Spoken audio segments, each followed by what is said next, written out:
近期一项研究发现，台湾大学生忧郁比例近年大增。学者搜集1635位大学生问卷，调查大学生忧郁倾向，从疫情前的16.3%增加为疫情后的25.5%，多了9.2%。台湾有90%上班族曾罹患职业倦怠症。人力银行调查，94%的受访上班族得过职业倦怠症，而这种症状最常发病的时间是在星期一下午2点钟。Blue Monday 的魔咒确实存在。根据研究发现说，台湾民众有70%患有请假恐惧症。为什么现代人会活得这么累？整个人生就是一直在比拼，挤进名校、进大企业，比谁最努力加班。社会只有一个明确标准，偏离这个轨道就感觉到不安全。今天要来面对的这一本书《完美主义的陷阱》，作者是研究完美主义的心理学家 Thomas Curran。他要在这本书里探讨完美主义的心态从何而来，还有不断追求自我成长，其实反而会消耗自己。我们又要如何对抗市面上的各种毒鸡汤，转向一个足够好就好的社会？美国小说家爱伦坡有一篇短篇小说叫做《椭圆画像》，故事讲述一位着迷于完美的画家，描绘他的美丽妻子，一天又一天的画，都没看到妻子已经生病了。最后等到他终于画好他的巨作时，抬头一看，才发现妻子早就已经病死了。在爱伦坡生活的19世纪，这个故事是用来嘲讽那些追求完美的人，为了追求完美，牺牲了与朋友、家人相处的时间。但是在21世纪的当今，自我牺牲、努力工作会被公司视为一种荣耀。面试时要表现出你愿意为公司做牛做马。这里我们先区分几种不同的完美主义。有一种是自我导向的完美主义，就是工作狂、过度热心，没人叫他们去做，他们也会自己做。另一种是他人导向的完美主义，因为别人设下的高标准而要求自己，像是苹果的贾伯斯给员工设定标准超高。心理学家认为，这种为他人设下达不到的标准，可能是为了补偿自己想象中的不完美。贾伯斯希望把苹果设计得很完美，但是达不到时就会发泄在员工身上，所以他的下属都对他很反感，认为这个人人格低劣。不过作者在书里探讨最多的是社会期许的完美主义，就是一种集体的文化风气，总是在想着别人会怎么讲自己，他做了哪里不好就被别人批评，要无止境的自我增进，不断提升。像是网络上流传一句话，这世界上最可怕的不是别人比你聪明，而是那些比你聪明的人竟然比你还努力。心理学家研究发现，从1989到2016年，在西方国家的学生中，社会期许的完美主义增加了 7.2%。我们可能会想说，努力追求完美不是本来就很正常吗？但是研究发现，完美主义跟工作成功其实没有明确关联。熬夜读书加班其实不会让你更成功，只是让你感觉比较厉害而已。心理学家 Patrick Gaudreau 发现，工作的投入时间跟产出会呈现出边际效应递减。工作时间多到一个程度后，产出就不会再增加了。狂热工作的人就像是过度施肥的作物，肥料一开始会被作物吸收，加速生长，但是成长到某一个阶段后，就会变得没反应。如同一位追求完美的厨师，一直加工食物，结果上菜的时候，食物都已经凉掉了。换句话说，完美主义者其实只是没效率的过劳者。如果说追求完美并不会让工作表现更好，为什么过去30年来，完美主义的平均值却一直在增加呢？德国精神分析师 Karen Horney 认为，这是因为现代文化中推崇一种竞争型个人主义。这种竞争型个人主义本身就自相矛盾。一方面，文化鼓励高压的环境，竞争胜出的就是赢家，为工作牺牲奉献才是好员工，大家都在比谁加班到更晚。但是另一方面，在资本主义中，劳方一定是占多数，只有少数人能够到达金字塔顶端，等于是游戏规则一开始就设定了，多数人都是被剥削的底层。就算你努力往上爬到中产阶級，只要来一场经济危机，就可以让你又掉下去。俺たちが東山ちゃんぐらいの年にはもっと働け死ぬ気で働けって言われて死ぬ気で働いたもんだよ。定時で帰るなんてとてもとても。休みもなかったもんな。よく働いたね。バカみたいに働いたね。そしてバブルが弾けたんですよね。そうだね。所以 Karen Horney 说，现代社会的人都将自己捆绑在自己达不到的理想上。人们为了适应文化要求所做的努力，其实为自己带来了更多挫败感。这最终导致现代社会的人容易产生各种精神官能症、忧郁、焦虑、恐慌。美国精神病学家 David Burns 更直白地说，如果你是个完美主义者，不论你做什么都注定会是输家。除了工作竞争的文化以外，人们认为自己不够完美的另一个原因是，过去40年来，为了因应追求经济成长的供给面经济学，让全球的行销公共产业快速崛起。我们一般都认为是先有需求才有供给，事实上情况时常反过来。广告行销公司必须让大众持续对自己的生活感到不满，这样你才会去消费。因为人们如果不持续消费，产品卖不出去，企业就倒光了。所以即便人们已经拥有的够多，资本主义还是必须想办法让人们继续买，所以企业都不惜下重本在广告预算上。到了2023年，全球广告业产值已经达到了 1.4 兆美元。我们都以为资本主义可以最有效率产出符合人们需求的产品，其实恰好相反。资本主义要能运作，不能只是生产产品，还必须创造出人们对产品的欲望，必须持续让人们感觉到不满足。而这招的确奏效了。过去40年来，广告产业已经改变了人们的欲望。在1970年代，美国人被问到什么是好日子时，他们的答案是有幸福的婚姻、有小孩、有成就感的工作，或是改善社会。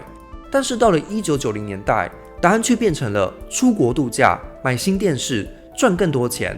Like so many others, I had become a slave to the IKEA nesting instinct. Yes, I'd like to order the Erica Picari dust ruffles. If I saw something clever, like a little coffee table in the shape of a yin-yang, I had to have it. 人们的欲望完全被消费给绑架，不再是追求家庭生活、成就感、社群感。但是，美国经济学家 Richard Easterling 发现，人们满足了物质欲望后，其实也不会比较快乐。1940到1990年间，美国人的收入大幅提升，但是美国人的幸福感并没有增加。实际情况是，一旦国家经济发展到一个临界点后，如果继续追求更多财富，也不会让人民的幸福感提升。这被称作 Easterling 悖论。一直以来，社会都承诺我们要过上更好的生活，就要更努力拼经济。但是现在经济学家已经发现，经济提升并不会让人感到更好。那接下来作者就要更进一步分析，追求更好、更完美的心理，其实可以更早追溯到家庭、教育还有工作环境上。我们之前介绍过《成功的反思》这本书，里头提到攻击主义的意识形态，指的是社会认为成功或失败取决于一个人努力的程度。这是在1980年代全球化后，世界各国的政治领袖开始吹捧的一套论述。从美国的奥巴马到英国的 Tony Blair 都大力推崇教育可以翻转阶级的论点。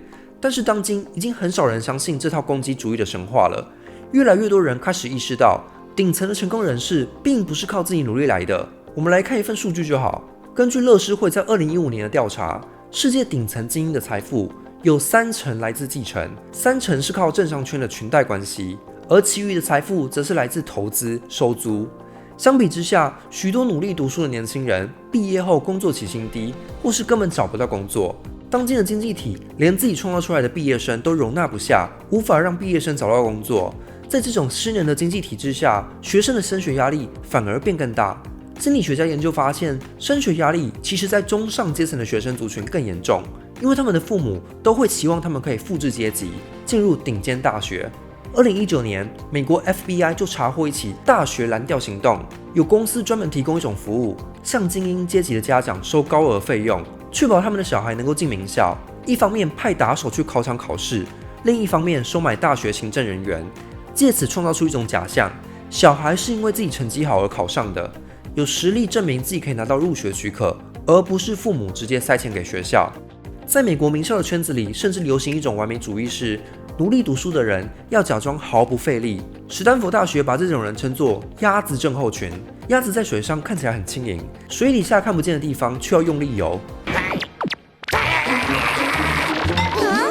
这种完美主义对大学生造成的心理后果就是，美国大学生跟学校通报感到焦虑的比例从2011年的 50% 上升到2016年的 62%。2023年，台湾大学生忧郁的比例也占 25%。这不只是因为社会上的攻击主义，其实还可以更进一步追溯到家庭内部的压力。作者统计了过去30年来美国、加拿大、英国的学生对父母期望的观感，结果发现父母对小孩的期望在过去30年间越来越高。因为当社会的贫富差距变大，父母也会变得更焦虑，希望小孩不要输在起跑点，而父母的焦虑会从小影响小孩。当孩子没有达到标准时，就可能内化父母的责备，进而催生出完美主义的心态。反过来说，当今那些在社会上过度追求完美的人，可能是童年时期没有得到家里足够的爱跟肯定，这些人从小就必须不断证明自己，才能获得家人的认可。例如我们刚提到的精神分析师 Karen Horney， 他出生在20世纪上半叶的德国家庭，当时社会有严重的重男轻女现象，小时候家里的资源都是给他弟弟，这导致他在成长过程中必须要不断证明自己，来弥补被家人拒绝的感受。结果在成年后，他成了大名鼎鼎的精神分析师。但这个追求完美背后的动力，其实是童年的精神创伤。在当今的职场文化中，也可以看到无所不在的完美主义压力。在我们父母那一代，公司看重的是对组织的忠诚，做好一份工作就可以做到退休。但在我们这个时代，公司要的却是完美劳工的楷模，员工要有足够弹性，可以临时加班，下班后也要随时待命。像是 Elon Musk 就说，没有人能靠工作40小时改变世界。如果别人一周工作40小时，但是你愿意投入100小时，那4个月后，你就会达到别人1年的工作成就。And then just work like hell. I mean, you just have to put in, 80 to 100 hour weeks every week. Gosh, and that's then a lot of work. all those things improve the odds of success. 这种追求高工时的病态完美主义也弥漫着台湾社会。当今台湾的工时已经挤进了全球第6名。在全球39国统计中，排名第1的哥伦比亚2381个小时，排名第2的墨西哥一样超过2300个小时，紧追在后的则是新加坡、哥斯达黎加，台湾则是以2008个小时排名第6，也是亚洲第2劳碌命的国家。作者也提到自己的经验，近几年来，西方学术界开始比较企业的经营模式，搞商业化评比，用一套研究卓越框架来评分产出。要保住自己的教职，就要无止境的产出文章。以前只要有1-2篇文章就能找到教职，现在至少要有4篇文章才能脱颖而出，进到聘用名单里。学校甚至开始让学生来评比老师，满分5分，教授要保持4分以上才有机会升等，只有3分你就会被送去培训，3分以下甚至可能被学校关切。这些在工作体制内越来越病态的完美主义要求，导致有越来越多人转向体制外的自由接案。你自己就是老板，可以在任何时间地点工作，这看起来更自由，但实际上也是被完美主义逼着走。因为你接不到案子就没钱，有案子来就必须满足客户，甚至许多人在没案子放假时，心里还想着我这时候应该要工作。这种愧疚感就是内化了资本主义要求完美劳工的结果，一定要让自己做牛做马，才能展现自己的价值。所以所谓的自由接案，其实根本就是不自由接案。2021年新冠疫情后，有3800万美国人辞职，许多人开始意识到，如果都是低薪，那还不如自由接案，至少可以自己掌握时间。作者就认为，这种工作离职潮其实是一种对完美主义职场文化的抵抗。这几年，西方国家掀起一种安静离职运动，如同亚洲国家的躺平运动，歌颂不要投入工作，只做最低限度的工作就好，不多做，不加班，我就烂。强调工作不是人生的全部，要拿回自己的人生自主权。Like working overtime? No thanks. Late night emails? Ignore those. Something like 40% of workers are now saying they plan to change jobs this year. 根据盖洛普民调调查，现在美国有1半以上的劳动力都是处于安静离职的状态。可以说，年轻世代的人已经看破了完美主义的陷阱。如果你也是自我要求过高的完美主义者，总是担心自己的英语口说不够完美，不敢开口讲英文，那就试试这款 AI 英语口说练习 App SPEAK Speak。从真人主题课程开始，可以先学习英语常用语，再反复练习口说，最后跟 AI 模拟对话情境。现在就让我们来试试这款 Speak。进去之后点选创建 AI 对话，然后在这边就可以玩角色扮演。我的角色 YouTuber。AI 的角色，完美主义的观众，情境，觉得影片拍太烂了。好，来看看他说什么。Hi, I just watched your latest video. Can we talk about the filming quality? 管很多欸。What kind of filming quality you want to talk about? 看他回答。I noticed some shaky camera work. It made it hard to focus on your content. Did you use a tripod? Are you sure you are watching my video? My camera work is never shaky. Oh. I understand you're confident about your work, but I really felt it was shaky in some parts. Could you tell me what equipment you use? 今天很呛是吧？然后在这里你可以点进去这个蓝色的米字号，它的 AI 就会针对你的回答建议你用哪些句子或是单字更好。然后在上方这边你可以点进去选初学者模式，就可以开启翻译或是显示对话提示，还有放慢语速。储存。在对话结束后，它会产出对你口说弱点的专属课程跟对话逐字稿。所以如果你是深受完美主义荼毒，不敢开口说英文怕丢脸的人，欢迎你使用这款 Speak AI 英文口说软体，让你可以大胆开口说。点击下方资讯栏连结，还有年度会员299折扣哦。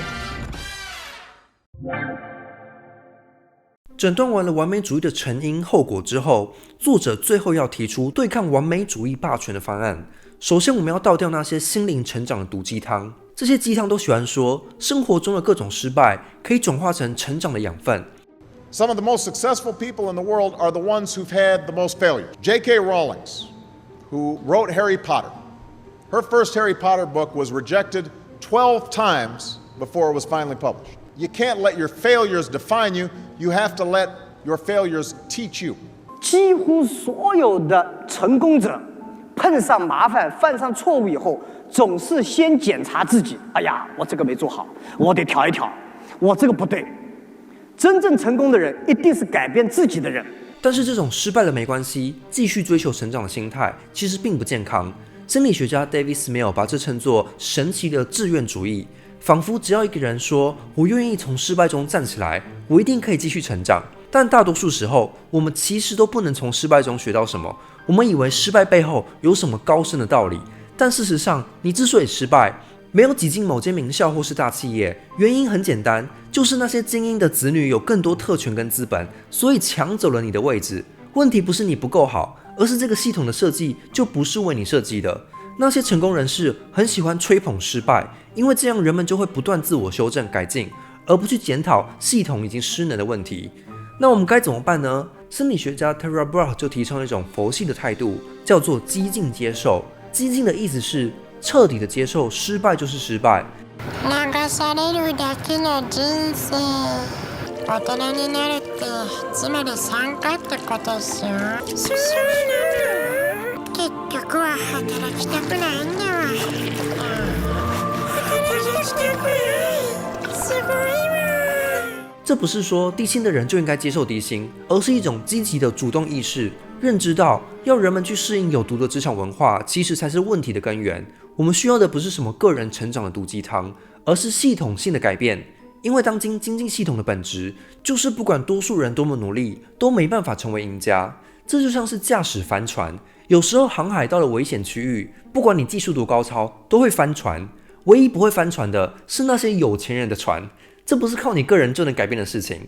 当今的资本主义社会就是我们集体航行到的这个危险区域，所以在个人层次上，我们能做的其实不多，而必须诉诸集体的改变，也就是大家一起在这个危险的航海区域做一些安全措施，这样就不会每个人都翻船了。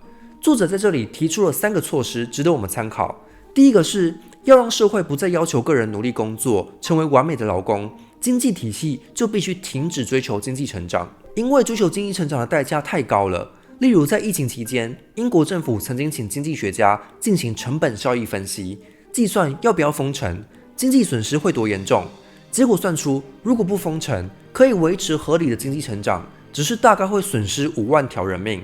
换句话说，英国政府是在考虑要不要牺牲5万人来换取持续不断的经济成长。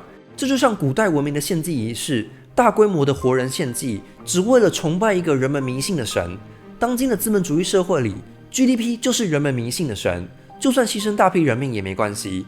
仔细想想，其实非常可怕。当社会还是处在开发中的阶段时，的确需要经济成长才能让民众脱贫。但是现在世界上许多已开发国家其实已经足够富裕了，却还要求人们不停工作、不停消费。但是要不停消费，就必须靠广告制造匮乏感，让人们感觉生活永远都不够完美，又再次陷入完美主义的陷阱。那我们有没有可能转向一种经济体，不需要这样操作人们的欲望？经济学家 Kate Raworth 就提出一套甜甜圈经济学的模型，为经济成长设定上限跟下限。成长过少会无法满足公民基本需求，但成长过多又会超过生态可负荷的界限。如果要避免全球的生态环境崩溃，各国政府就必须开始设定上限。未来我们会再做一集讲甜甜圈经济学。第二个集体可以改变的措施是取代落后的 GDP 指标。一个国家的进步不应该用 GDP 测量，因为进步不是生产更多产品、消费更多。如果台湾的 GDP 很高，但却是靠压榨劳工、高工时换来的，这只是在国际上看来很有面子，但实际上多数劳工都不快乐。2024年全球100大富有国家排名，台湾也榜上有名。第一名是卢森堡，第二名澳门，爱尔兰第3，台湾则拿下第14名，表现不俗，甚至打败邻近大国中国、日本和韩国。有这么高，物价还是偏贵啊，给工程师们拉起来的吗？心理学家 Richard Layer 就指出，国家的公共政策应该要以国民幸福感为指标，公民的福祉改善了，才能叫做进步。所以政府应该考虑把 GDP 换掉，改成像是人类发展指数，考量心理健康、教育水准、生活品质。例如纽西兰跟不丹都已经改用幸福指标来当做国家政策的根据。我们也可以先从地方市政做小规模的实验，像是北美的几个城市，西雅图、维多利亚、欧克莱尔都正在进行实验，改用幸福指标取代 GDP。如果社会不再是疯狂追求 GDP， 不用无止境的工作、生产、消费，那么追求完美主义的病态文化自然就会消失。只是这很快就会产生一个问题，如果人们减少消费，很多东西不必生产，生产的需求降低后，就代表有人会失业、失去工作。这也是为什么各国政府都不敢真的取代 GDP 指标，因为这会造成一大批人口失业，动摇政权的稳定性。所以第3项可以集体改变的就是处理失业问题。我们可以让人们共享工作负担，把工作分给更多人，每个人的工时就变少了。事实上，这件事已经在发生了，有许多企业已经意识到，随着 AI 自动化的出现，员工不用1周工作5天，依然可以完成同样的工作量。许多地方开始执行周休3日的实验，结果发现员工变得更少压力，幸福感提升，而且工作效率反而更高，公司的收入反而增加了。例如，微软在日本的公司就实行周休3日，结果发现生产力竟然提高了40%。如果要摆脱完美主义的有毒职场文化，降低工时跟周休3日都是关键的措施。今天这支影片我们介绍了完美主义的心理学，发现过去30年来，完美主义越来越盛行。但事实上，完美主义时常是没有效率的过劳者。人们之所以会不断欲求更多，背后其实有许多广告产业跟消费文化的操作。但是去追求达不到的理想，其实为人们带来了更多挫败感。过度追求完美的人，可能是在原生家庭没有得到足够的认可，或是在教育上被攻击主义压得喘不过气，或是在职场上被有毒的职场文化荼毒。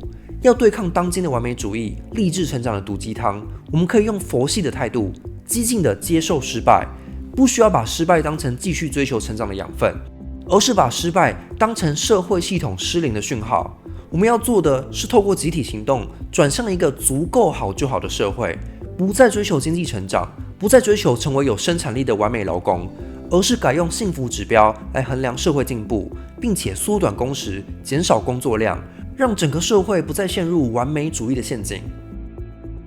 留言加分享本集影片的贴文，就可抽完美主义的陷阱1本。也欢迎你使用超级感谢或是加入频道会员，就可以观看会员专属影片。